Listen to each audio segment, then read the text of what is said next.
सभी भैया बहनों को नमस्कार। आज हम वाच्य प्रकरण के अंतर्गत भाव वाच्य का अध्ययन करें। पिछले वीडियो में हम कर्तृवाच्य और कर्मवाच्य का अध्ययन कर चुके हैं और अब भाववाच्य देखते हैं। भाववाच्य के अंतर्गत न तो कर्म की प्रधानता होती है और न कर्ता की प्रधानता होती है, अपितु भाव की प्रधानता होती है। और क्रिया का जो विधान है, क्रिया का जो रूप है, वह भाव के अनुसार होता है। यानी जिन वाक्यों में कर्ता और कर्म दोनों ही गौण होते हैं तथा भाव की प्रमुखता और क्रिया का विधान भाव के अनुसार होता है, उसे भाववाच्य कहते हैं।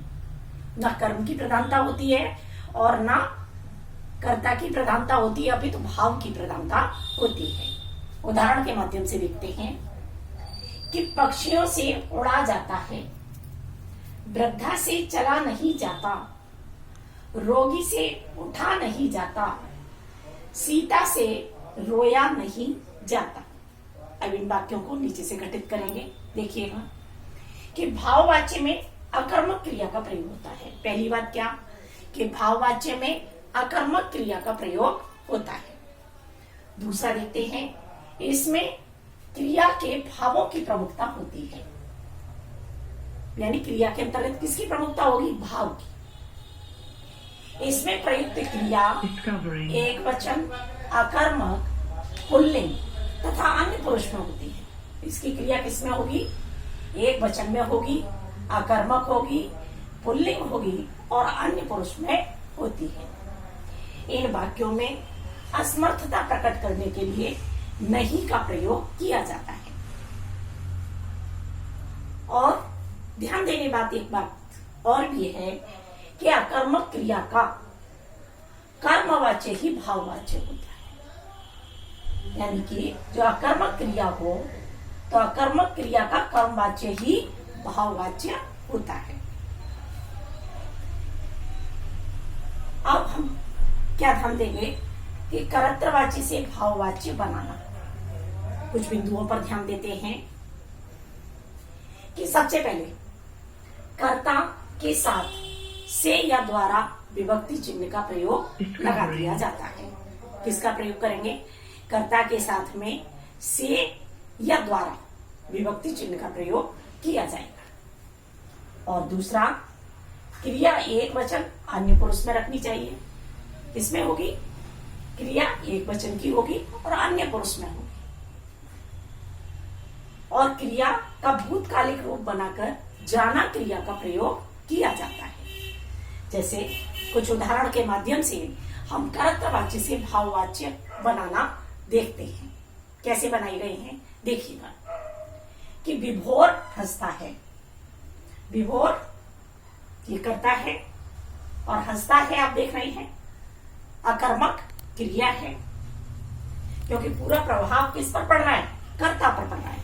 तो जहां कर्ता पर प्रभाव पड़ता है वहां कर्मक क्रिया होती है। अब इसमें क्या हमने कैसे करेंगे भाववाच्य में कि विभोर कर्ता के साथ हमने से लगाया कि विभोर से हंसा जाता है, यानी जाना क्रिया साथ में प्रयोग होगी। तो हंसता है तो हंसा जाता है। दूसरा देखेंगे कि मां रो भी नहीं सकती। ठीक है, इसको भाववाच्य में परिवर्तित करते समय मां से, यानी मां करता है तो मां के साथ में क्या लगाया? से विभक्ति का चिन्ह किया और क्रिया सामान्य भूतकाल की हो गई। और जाना क्रिया का प्रयोग करेंगे तो मां से रोया भी नहीं जाता। हिरण भाग नहीं सका, अगला बिंदु है। अब हिरण से भागा नहीं गया, यानी सामान्य भूतकाल की हो गई। हिरण से भागा नहीं गया। अगला है वे घूमने जाते हैं। भाववाच्य में परिवर्तित करेंगे तो उनसे घूमा जाता है। पक्षी कलरव करेंगे तो पक्षियों द्वारा कलरव किया जाएगा, यानी जाना क्रिया का उसी काल के अनुसार प्रयोग किया जाता है। यानी कि जिस काल का वाक्य होगा उसी काल के अनुसार उसका प्रयोग किया जाएगा। अब आपने देखा कि पक्षी कलरव करेंगे यानी भविष्य काल का है, तो वहां पर भी क्रिया भी इसकी भविष्य काल में ही परिवर्तित हुई। सामान्य कि पक्षियों द्वारा कलरव किया जाएगा, जाना क्रिया का भी वही रूप का प्रयोग करेंगे। मुझे विश्वास है कि आपको वाच्य आपने देखा कि कर्तृ वाच्य में कर्ता की प्रधानता होती है, कर्म वाच्य में कर्म की प्रधानता होती है और भाव वाच्य के अंतर्गत भाव की प्रधानता होती है। कर्तृ वाच्य से कर्म वाच्य में परिवर्तन करने के लिए आप ध्यान रखेंगे से और द्वारा विभक्ति का प्रयोग किया जाएगा, क्रिया सामान्य भूतकाल की हो जाएगी। इस तरह से मुझे विश्वास है कि आपको वाच्य समझ में आए होंगे। निवेदन है आप सभी से कि आप चैनल सब्सक्राइब करें,